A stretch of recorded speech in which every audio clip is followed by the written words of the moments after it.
Well, Posy, everything looks fine. Your blood pressure is up a little since your last visit, but as close as you are to being due, it isn't too unexpected. You and the foal are doing very well. You can expect labour to begin any day now, so be sure to stay prepared. You know what to do. Everything we discussed on your previous visit is crucial to your health as well as the foal's during the birth, even if I or another nurse is with you. Nurse Tenderheart waited for Posy to confirm she understood, then took a moment to look over her clipboard and nodded in satisfaction before turning her attention to Sunburst. Sunburst, remember that it doesn't matter what time it is when labour starts. If Posy isn't able to get to our office, then you need to do whatever is necessary to get one of us to her, even if you have to wake me in the middle of the night to ensure she gets assistance.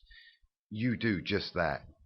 Every pony who works here will gladly do the same, should you go to one of them instead. If you have any other questions, please feel free to ask the desk attendant. You must excuse me, though, as I have another patient to tend to. I hope you both enjoy the rest of this wonderful day and take a heart in knowing we all wish you the best for you and your foal. As Tenderheart left the room, Sunburst let his eyes wander over Posy's form in loving adoration. He was beyond pleased to hear that she and the foal were in good health.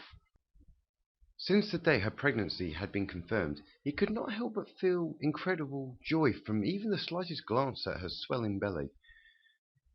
As a colt, the very notion of being a father one day had seemed absurd, but now, with the day that he truly would be one, so close at hoof, he only felt pride. Cheerilee had come over that morning to spend the day with them and offer a hoof when needed, though she chose to politely wait outside during Posy's appointment. Sunburst grinned as she trotted over to rejoin them as they left the office.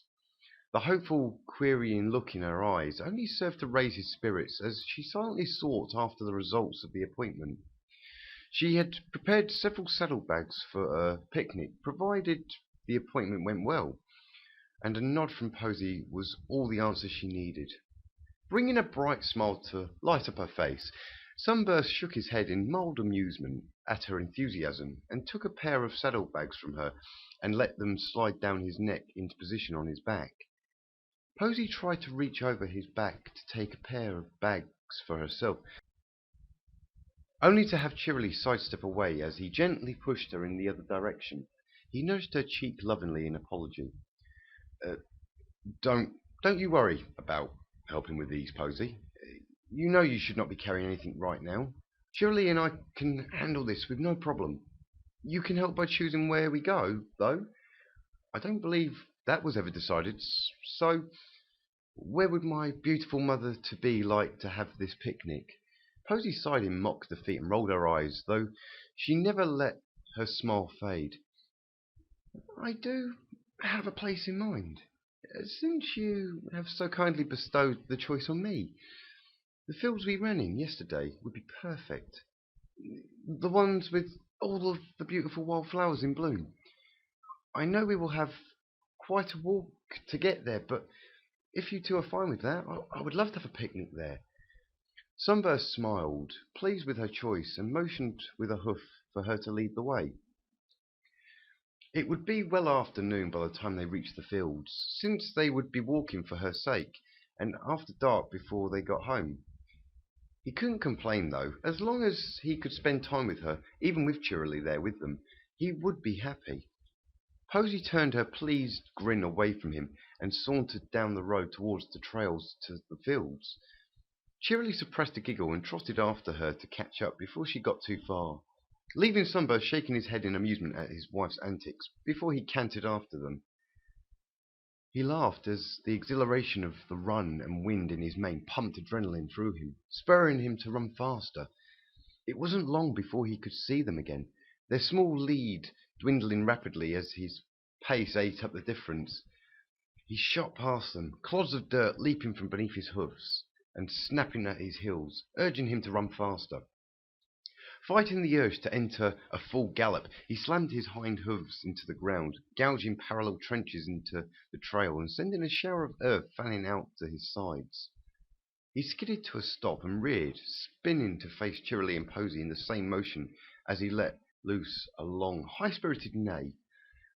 Sunburst let his hoofs settle back to the ground, his sides heaving from the exertion as he breathed heavily to recompose himself before the pair reached him. As they drew near, he realized they were laughing at his energetic display, though the admiration in Posie's eyes was enough to make him forget the mild embarrassment he felt. He let them pass again, then matched their strides, settling in for the long walk ahead. Cheerily busied herself, setting out the picnic. Having since given up on getting any assistance from Sunburst, neither of them had expected Posy to help set up, but when she wandered into the wild flowers, humming, Sunburst completely zoned out everything but his wife. He stood entranced as she paced through the fields, with her nose down to sniff at the blooms. A light breeze swept across the fields and sent a ripple through the flowers, causing them to caress Posy's fetlocks. Loose petals swirled up around her. The more common white and violets briefly overwhelmed by a surprising amount of red petals before the wind scattered them across the field. It took a moment for him to realize Cheerily was standing beside him. He had no idea how long she had been there, waiting patiently for him to notice, though when he did, she smiled. "You've been watching her for half an hour now, Sunburst. If I had to guess, you've been imagining a foal walking at her side. Won't need to imagine much longer. A few years from now, and I just might be the one teaching your foal in school. The picnic is waiting. You should get her so we can eat." He nodded and watched Cheerily return to the cloth she had laid out. He couldn't resist sneaking a peek to try and locate Posy's favourite in order to decide where the best place for her to sit would be. Sunburst whipped his head away from the picnic spread as Posy suddenly cried out in surprise and pain. In unison, he and Cheerily spun and bolted for Posy. As they drew closer, the sickly sweet scent of blood reached them, and their nostrils flared in distress. The sight of her wet flank only confirmed their worries. As Sunburst reached her side, the scent of her blood intensified. Only moments later, he saw why. Her water had broken, though there was also a steady trickle of blood flowing down her haunches and pooling in the mess at her feet. He knew from her checkups that labour would start soon. He also knew that there shouldn't be that much blood before the foaling even fully began. Her eyes were pressed shut as she struggled against the pain, keeping her back slightly hunched in an effort to relieve stress somewhere within. He fought against frantic nerves as he tried to gently urge Posy towards where the blanket lay, while Cheerily stood on her other side, whispering constant words of encouragement into her ears and sliding her mane back out of her face. As Posy began to take a couple of small steps in the direction they were guiding her, Cheerily took off at a gallop. She hardly slowed as she reached the picnic blanket, leaned over and yanked it out from beneath the food with her teeth, then barreled back towards them. Posy had made little progress, and the bleeding had increased slightly, leaving a trail on the ground and staining petals where they brushed into the trickle on her leg. She stopped as she heard Cheerily's hoof beats approach, and ground her teeth as she struggled to not cry out. Sunburst nudged her cheek in encouragement and stepped away to help. Cheerily spread the blanket over the flowers in front of Posy. Once it was decently settled, they hurried to her side and helped her forward on shaking legs until she was at its centre. One of her front legs buckled as the combined effects of blood loss and the stress of labour began to take their toll. Sunburst leaned into her immediately and supported her as she lowered herself to the blanket. She cried out slightly at some sharp pain as she shifted onto her side, shortly followed by a small gush of fluid and blood. Sunburst settled himself at her head and muttered encouragement in her ears, while using one hoof to push her mane out of her face. He took a moment to turn his attention to Cheerily as the pained look on Posy's face lessened. "Cheerily, please, run, get Nurse Tenderheart or any of the staff there. Please, run as fast as you can and get help. I don't want to leave Posy's side, but she needs help. I can't give. In Celestia's name, please. Go!" Cheerily didn't even bother giving him an answer. She only whirled and leapt straight into a gallop towards the trail back to Ponyville. He watched her go, quietly urging her to go faster, until she vanished into the tree line. A whimper of pain brought his attention back to Posy. He rested his head next to hers, ignoring the beads of sweat periodically rolling down her neck as he softly spoke reassurance to her. She gave the barest of nods before groaning in pain. She strained and pushed as another contraction came. After a few moments it passed, giving her desperately needed time to breathe. When no contraction came for a few minutes, she feebly turned her head enough that she could see him out of one eye. Sunburst! Is the foal coming? Please look and tell me. Ah! Posie's weak attempt to speak was interrupted by a pained scream as a powerful contraction shook her body, prompting her to strain and push harder than before. Sunburst scrambled to get his hoofs beneath him and hurried around behind her. The scene he found horrified him. Blood had drenched the blanket and begun to pool around her right haunch. The small trickle of blood had since increased in flow and showed no signs of slowing. The shock held him paralyzed until he noticed a pair of small legs and the tip of a muzzle had emerged, glistening in blood and embryonic fluid. He could hardly react, only managing to open and close his mouth several times before he found his voice again. Posy! Posy, hang in there! Keep it up! I can see the foal's muzzle and hooves! Posy, you're doing it, love! Keep going! Posy didn't even have time to respond before another contraction took hold. Her muscles rippled along her flank as she pushed again, sliding the foal out to its elbows before she had to stop and breathe. Her sides heaved as she sucked in gulps of air, fighting against the need to push with the contraction in an increasingly feeble attempt to regain some strength. Sunburst continued to offer vocal support, cheering her on and offering what comfort he could by rubbing at her side gently with his chin in between contractions. His concern for her and the foal, though, continued to grow as the blood flow staining her side and pooling around her haunch quickened and expanded. Several minutes passed without another contraction, offering Posy a welcome break. Her breathing had become weaker, and she could no longer raise her head, though whenever Sunburst said anything to comfort her, she would manage a half-whispered acknowledgement or ask after the foal. He had grown nearly frantic when he realized the bleeding was unlikely to stop. None of the nurses had ever covered what he should do if she bled. They had only stressed that he get one of them to assist. Now, though, he fervently wished he had sought more information. He jumped back into surprise as Posy screamed in pain and pushed hard as another massive contraction hit her. He quickly composed himself and stepped behind her again, in time to see the foal slide the rest of the way out, accompanied by a gush of blood that splattered against his hooves.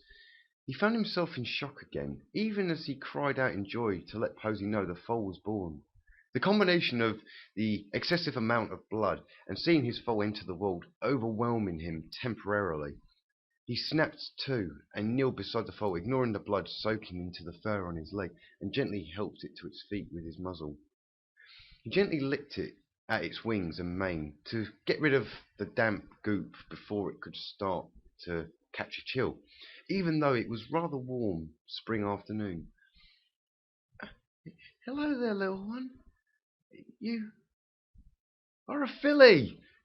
Posy! Posy! It's a filly! She looks just like you. She has your colours, and she's a Pegasus too. Posy! He froze as he realised her heavy breathing had slowed to the point that she was barely breathing at all. His gaze followed the umbilical cord, and while it pulsed slowly, the little filly in front of him seemed to be growing stronger. The flow of blood going down her side was slowing with every breath she took. He clambered backwards and got his hooves underneath him and rushed around to Posy's head. As he did, the little filly slipped back onto her haunches and began to cry as her support vanished, her little voice filling the silent void and seeming all the louder for the lack of other sounds. He kneeled onto his forelegs in front of Posy, ignoring the upset bawling of the filly as he tried to get response out of his wife. She was still breathing, barely, and managed a few delirious words that were drowned out by the filly's crying. He nudged at her muzzle again, growing desperate for any kind of reaction. Posy! No, no, no, no. Please, Celestia, no. Wake up, love. Please wake up. We have a daughter now. You did it, love. We have a filly to take care of. You need to make. We both need you. I need you. Please, Celestia, no. Don't let her go. She still needs a name and her mother. Please don't. His pleadings shortly became nonsensical babbling as his emotions overwhelmed him. He pressed his head against hers, lifted it slightly, and letting it settle against the blanket several times before he lay down next to her in defeat, weary with exhaustion. Sunburst? He lifted his head up and looked around in surprise, then looked down to see Posy looking up at him with one eye. He nodded, unable to manage to speak. He noticed one of his tears shake loose and land on her cheek. I heard, Sunburst. You're a father now. We're parents. A Pegasus filly. Is she well? Sunburst frantically nodded his head, fighting back the urge to break into tears as it dawned on him what was happening. Anything to hear her voice just a little longer. He would do anything but give up his daughter if it would keep her with him. It was supposed to be the three of them living in the home they'd gotten. They were supposed to grow old together. See their foal, their little filly grow up and have a foal of her own. He wanted to scream as tears poured down his cheeks and ran down Posy's, following her lips as they drew into a smile before finally reaching the ground. He wasn't supposed to lose her this way. He wasn't supposed to need to remember the joy of his daughter's birth and his love, his Posy's death, as having happened on the same day. He couldn't hold anything in anymore, and let his head drop. He pressed up against Posy's remarkably cool neck as he sucked in air in gulps and cried, Sunburst, don't cry so. Name her Fluttershy. You'll be good. He nodded as her lips pulled back into a smile as she mouthed the words father before releasing her final breath. Sunburst nearly collapsed when she did not draw another, yet somehow he found the strength to walk around behind Posy's body to the little crying filly. He pressed the sharp edge of one of his hooves down on the umbilical cord, severing it and in turn the little filly from her mother, and managed to manipulate it into a knot. He cooed to her in between sobs, quieting her, and then settled his body around her to keep her warm and safe. He pressed his back against Posy's still form, exhaustion swiftly overtaking him where sadness and need once filled him. He fell asleep to the small comfort of the sleeping filly pressed against his chest, whispering the words of Posy's lullaby into her ear. Fluttershy had moved to his side, lending her support and love when he told her of Posy's final moments. She rubbed her muzzle into his mane, shedding tears of her own as he let them pour with the conclusion of the memory. They stood in silence, side by side, and let the minutes tick by as he collected himself. As he wiped away the last of his tears, Fluttershy stepped back and gave him room to compose himself. He brought his eyes up to meet hers and drew a deep, steadying breath as her love poured forth from her eyes. Shirley got back later and found us like that, asleep, and, well, the nurses she managed to bring with her told me that even if we had been in the middle of Ponyville, they did not think they could have saved her. When labour began, the first contraction had apparently been unusually violent and torn up her insides in several places. I hated to hear it, though arguing wasn't going to bring Posy back to us. I did my best to raise you for nearly 4 years. You were the only light in my life back then. Even though you were timid as a little filly, you still kept my hooves full. Every day was new and joyful, and any time I saw a sparkle of excitement in your eyes or a smile on your little face, my heart would fill with love for you anew. I do not have a single memory that isn't joyful of those times. That is until your wings began to develop. That wasn't something I was prepared to do. or even capable of handling. I only found a solution by luck. A rambunctious little filly you came to know as Rainbow Dash crashed through the window of your room one afternoon, when her parents showed up shortly after to retrieve her. I spoke to them about you. They offered their sympathies and agreed to let you stay with them while you went through flight school. You were rather upset at having to leave. In fact, you cried yourself to sleep. Not that I wasn't upset either. It hurt to watch you go, but I knew it was necessary for you to develop well. You remember things from then on in, I think. Sunburst let his eyes fall to the floor and simply took a few moments to breathe. It had been a very long time since he had faced those memories as a whole. Oddly, though, he found a sense of peace to have finally had the chance to tell it all to Fluttershy. He could not place why, but somehow he knew he could face those memories again now, without emotionally falling to pieces.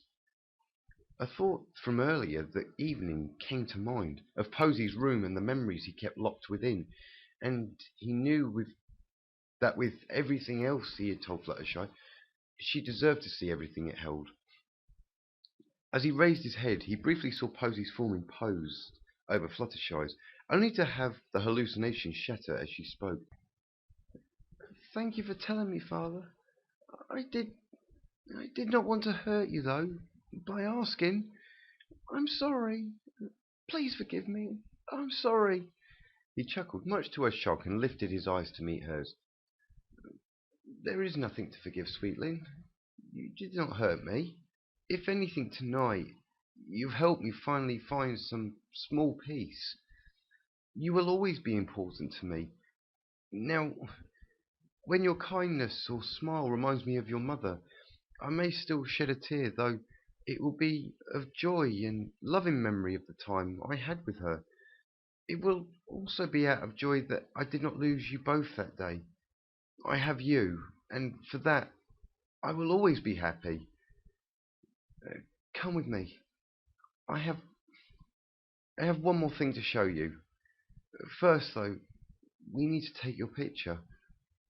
He left the living room and grabbed his camera on the way out. Fluttershy met him at the wall they had used for years as a background for her birthday pictures. She turned her smile to him so that he could take the photo, and held back a stray tear until she heard the shutter clicked. He set the camera down and pulled the picture from the dispenser slot, then motioned for her to join him. They were in front of the door he had locked earlier that evening. "Take the key from around my neck and unlock the door, sweetling. I want you to see what is inside on your own while I go get a frame for this photo. Don't be afraid to touch anything. Everything within is yours now. Posy would have wanted it that way." Fluttershy took the key from him and watched him go, confused but curious about what could be inside. She gathered her nerves and put the key in the lock and gave it a quick turn. The click of the bolt sliding into the door seemed unusually loud, though she reassured herself it was only because of the empty hallway. She took a deep breath and pushed the door open. One eye squeezed shut and the other barely open as she braced herself for what might be inside. Her eyes snapped open and widened, and her jaw dropped in surprise at what she saw within. She stepped inside and scanned the room, the shock of it quickly wearing off as it dawned on her whose room it was, and what it represented to Sunburst. It was the last physical memory he had left of Posy. She knew from her own pictures on the wall that he had kept it clear of any kind of damage for years, while barely disturbing it. Her attention went to the bed, and a corner of paper beneath the pillow caught her attention. She reached up with a hoof and began to slide it out, but froze suddenly, worried she was bothering something she should be leaving alone. She leapt backwards with a startled squeak as a voice sounded behind her and spun to face it. Sunburst stood in the doorway, his familiar face quickly calming her. "Go ahead. You can read it." Posy wouldn't have minded her daughter reading it. Of that I'm certain." She nodded, unable to find her voice to respond. and turned back to the card. She reached forward with her hoof again and slid it out onto the bed and began to read it aloud. I once wondered what is a posy. There was once a day I never knew, but on the first day I met your eyes, the world I knew was blown in two. My heart pumped faster when I saw your wings. My mane stood on end at your touch. I nearly melted when I heard you sing.